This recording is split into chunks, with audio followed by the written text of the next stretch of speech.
네, 안녕하세요. 오이과학의 루틴쌤입니다. 제가 정말 오랜만에 영상을 좀 올립니다. 뭐, 핑계는 핑계겠지만, 네, 일이 좀 바빠서, 좀 게을러서 제가 그런 거니까 양해 부탁드리고요. 오랜만에, 질문이 한 가지 올라와서 제가 그 질문에 대한 대답을 좀 해드리려고 이 영상을 준비했습니다. 뭐, 간단히 댓글로 제가 대답을 해줘도 되지만, 조금 더 길어질 것 같아서 제가 좀 이번에 준비를 영상으로 해봤으니까 같이 한번 뭐 공부라기보다는 그냥 편하게 들으셨으면 좋겠습니다. 좋은 질문 감사하고요. 한 3일 전에, 지금 이 영상을 찍는 기준으로 한 3일 전에 아마도 학생분인가 봅니다. 그래서 학교에서 시험 문제를 봤다는데 이 어떤 문제에 대한 의문점이 생겨서 제게 질문을 주셨습니다. 질문 내용은 바로 중력 관련된 문제입니다. 문제는 이렇습니다. 자, 서로 다른 두 물체 A와 B가 있습니다. 그리고 그 사이에서는 중력이 작용하고 있다고 합니다. 그거에 대한 설명입니다. 원래 질문자님께서는 그림을 주시지 않으셨는데 제가 그림을 임의로 그렸다는 점 참고해 주시고요. 단 질량은 A가 더 크다라고 조건이 주어졌고요. 보기는 이렇습니다. 보기 기억 A가 B를 당기는 힘, 그쵸? A가 B를 당기는 힘과 B가 A를 당기는 힘, 두 힘을 비교했을 때 A의 힘이 더 크다라는 보기고요. 두 번째는요. 두 물체 사이의 거리가 가까울수록 중력은 커진다라는 보기입니다. 마지막으로 두 물체가 접촉하면 중력은 사라진다라는 내용입니다. 여기서 뭐 크게 문제될 거는 많이는 없는 것 같은데 그래도 뭐 그 중에서 가장 여러분들이 중력과 만륜력을 이미 알고 계셔야 이 문제가 이해가 된다는 점, 혹시나 이 문제가 이해가 안 되시면 제가 이제 예전에 촬영해 놓은 중력과 만륜력을 검색하셔서 듣고 오시면 좋을 것 같습니다.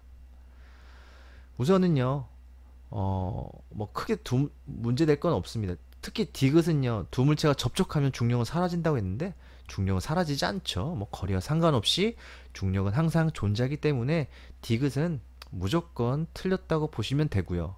바로 기억과 니은이 조금 고민이 될 것 같습니다.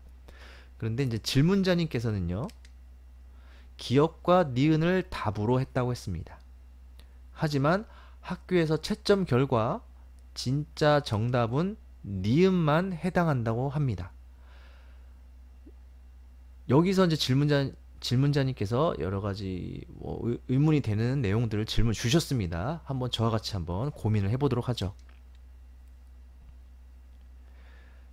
첫 번째 질문입니다. 자, 우선 A와 B에서 작용하는 힘은 중력이 아니라 만륜력 아닌가요? 라는 질문을 해 주셨어요. 다시 한번 질문을 보면요. 서로 다른 물체 A와 B에서 작용하는 중력에 대한 설명으로 나와 있었습니다. 그쵸? 여러분들이 혹시나 중학생분 또는 고등학생분이라면 중력이라고 하면은 대부분은 지구가 물체를 잡아당기는 힘이라고 알고 계실 거예요. 그래서 그림을 보고 문제를 보니까 왜 지구 그림은 없으면서 왜 중력이란 단어를 썼을까라고 질문자님께서 분명히 의문을 가지신 것 같습니다. 아마 제 예상이 맞다면요. 그리고 이걸 듣는 뭐 청취자가 아니죠. 시청자, 구독자 아니겠지만 아무튼 모든 여러분들도 중력이라고 하면 보통 지구가 당기는 힘으로 알고 계시죠. 그래서 제가 한번 검색을 해봤습니다. 자, 두산백과, 네이버에 나오는 두산백과에서 중력을 검색하면 중력이란 단어가 설명이 이렇게 나옵니다. 뭐 앞에 말은 뭐 그냥 넘어가고요. 이게 중요한 게 아니고 만류인력을 중력이라고 할 때도 있다라는 내용이 있습니다. 그리고 제가 혹시나 해서 다른 사전도 찾아봤습니다. 나무 위키 아시죠? 그곳에서도 중력에 대한 내용을 보면 중력과 만류인력은 뜻이 같다라는 문장이 나옵니다.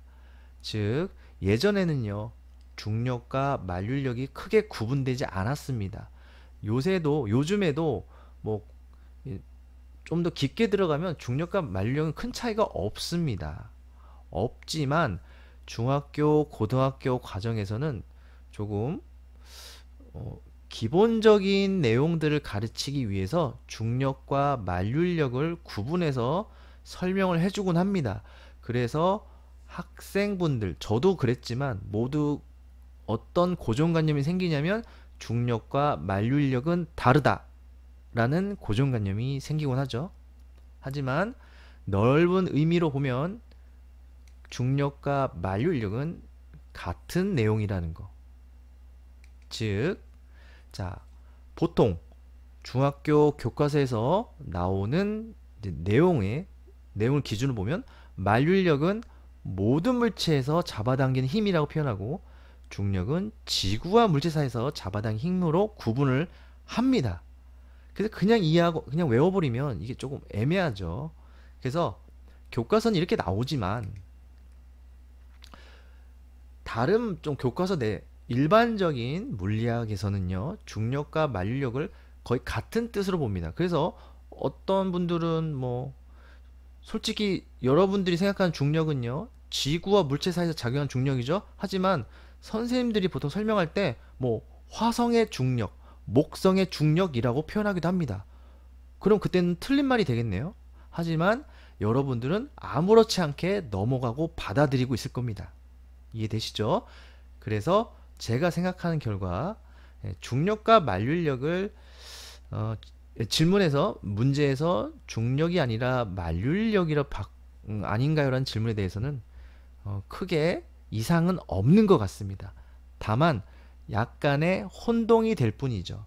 만약에 선생님께서 아마 수업 중에 중력과 만류력 뭐 뜻이 비슷하다 같다라고 살짝 흘겨서 아마 설명을 해 주셨을 수도 있는데 아마 잊으셨을 수도 있습니다.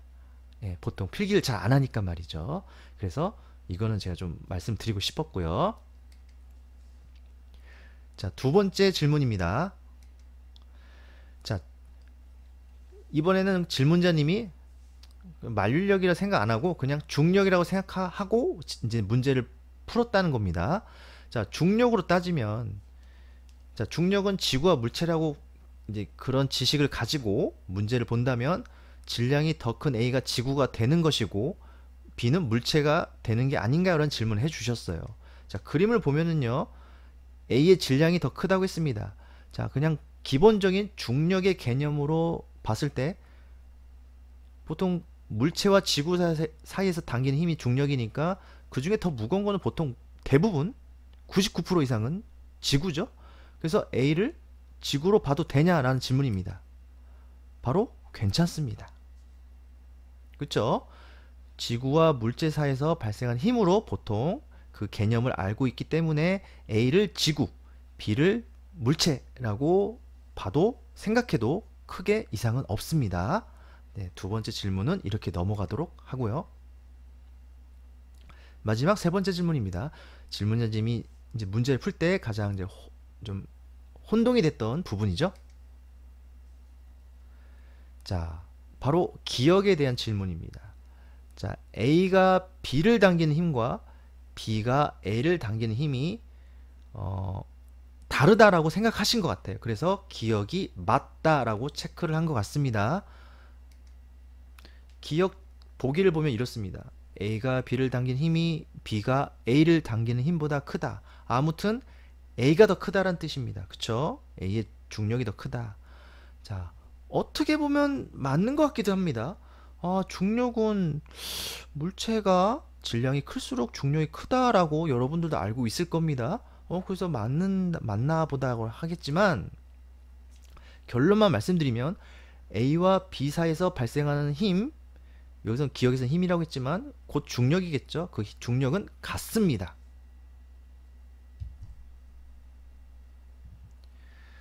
자, 그렇다면 저도 그렇고 여러분들도 그렇고 여기서 멘붕이 옵니다. 네. 아니 어떻게 중력이 힘이 A와 B가 같을 수가 있죠?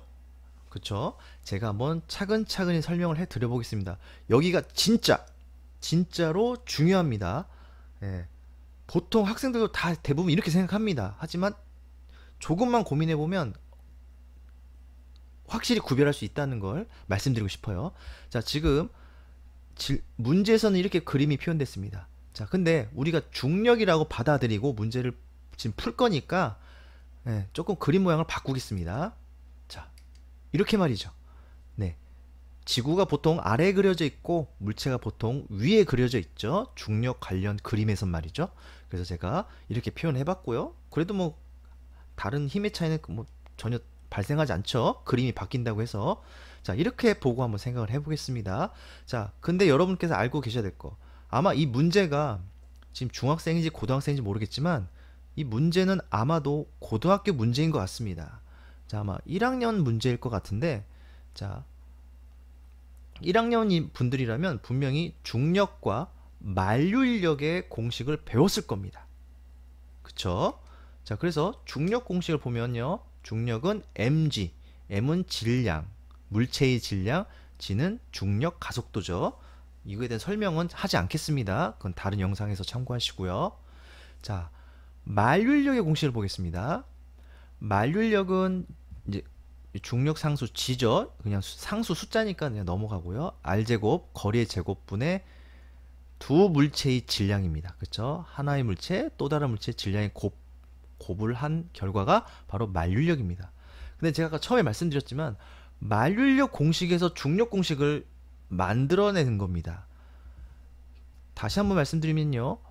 만류인력 공식을 간단히 정리한 게 중력 공식입니다. 그래서 공식은 같습니다. 네, 식으로만 보면 같아요.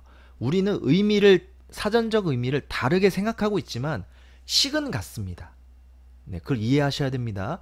그러면 이건 너무 간략히 줄여놓은 식이니까 이렇게 만류인력 공식 가지고 중력 공식을 대입해도 큰 문제가 없습니다. 똑같은 식이니까 말이죠. 그래서 만류인력 공식을 보면요. 잘 보세요. 자, 두 물체에 발생하는 중력 공식 넣어보겠습니다. 자, M1 당연히 A의 질량이라 치죠. M2 B의 질량. 두 물체의 질량을 곱한 게 만류인력의 힘입니다. 즉, 두 인력과 중력은 같은 힘이니까 인력 곧 중력은요. 물체 혼자 있을 때는 발생하지 않습니다. 무조건 두 물체 아니면 두 개 이상의 물체 사이에서 발생하는 힘이기 때문에 두 물체의 질량을 곱한 결과가 힘에 적용이 되는 겁니다. 그러니까 두 물체의 질량을 곱해서 만류인력 곧 중력의 힘이 발생했으니까 A의 중력이나 B의 중력, A의 만류인력이나 B의 만류인력은 같을 수밖에 없는 겁니다. 이해되시나요? 근데 여기서 여러분들 착각하는 게 뭐냐면 A랑 B랑 당기는 힘이 같다고요? 중력이 같다고요? 그런데 왜 B가 왜 지구 쪽으로 떨어져요? 라는 질문을 하겠죠? 그쵸? 그래서 혼동이 되는 걸 겁니다. 거기에 대한 말씀을 드리면요.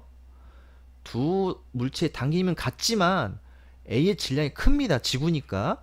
자, 질량이 크면 관성이 큽니다. 즉, 잘 움직이지 않는 성질. 그러니까 움직이지 않는 성질이 큽니다. 그러니까 제자리에 가만히 있으려고 하고 질량이 가벼운 B는 쉽게 움직이려는 성질이 있습니다.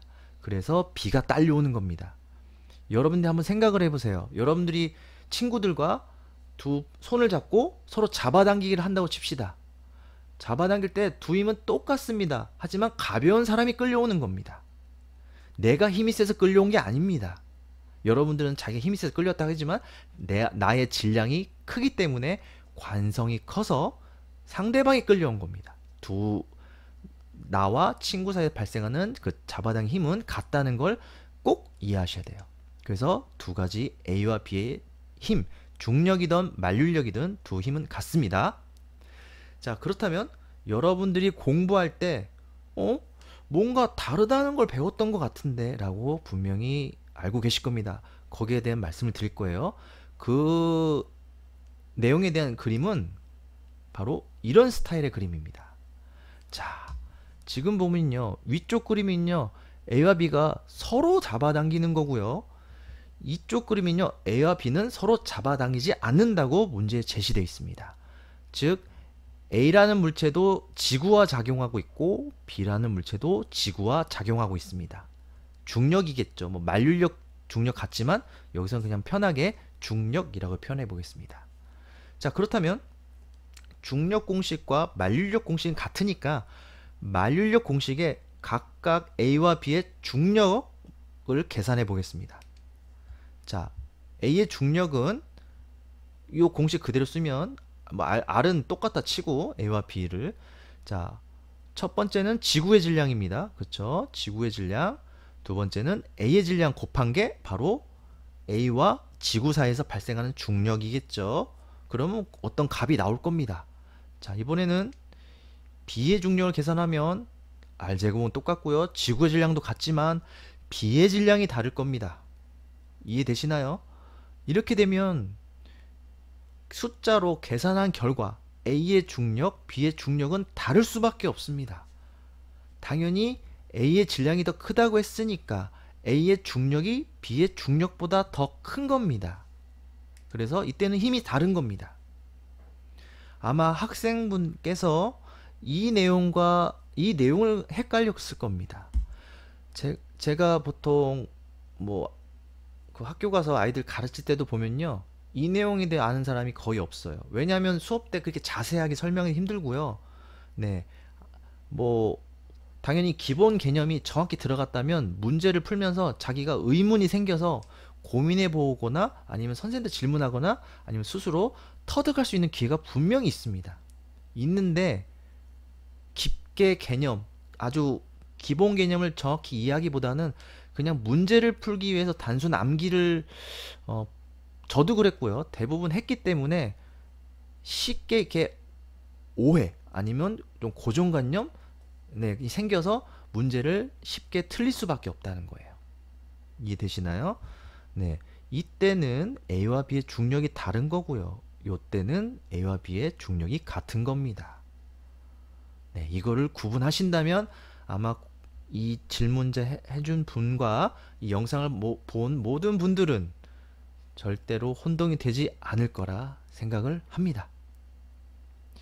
제가 이 질문자님의 질문을 보고 계속 이렇게 고민도 해보고 해봤는데, 우선은요, 이 질문자님이 공부에 대한 열정이 엄청 높은 분인 것 같습니다. 왜냐면요, 이런 질문을 하는 학생이 거의 없습니다. 그냥 틀렸나 보다. 그리고 이때는 뭐 힘이 같은가 보다 하고 해설지 본대로 그냥 외워버립니다. 예, 정답 해설지를 보고, 틀린 걸 보고 이건 이렇다네? 그냥 외워야지 하고 외워버리는데, 분명히 고민을 하고 저한테 질문을 해준 거 보면 열정이 어마어마하신 분입니다. 정말 공부에 대한 시간 투자를 많이 하시고 기본적인 그 용어나 뜻의 개념에 대해서 많이 생각을 해보신 분인 것 같아요. 아마도 그런 이 질문, 이 질문을 계기로 해서 아마 이 질문자님의 공부 실력이 더 향상될 거라 저는 100% 확신합니다. 너무 기분 나빠하지 마시고요. 그 좋은 성장의 성장의 발판의 기회로 삼으셨으면 좋겠습니다. 질문은 좋은 공부입니다. 다음에 만나요.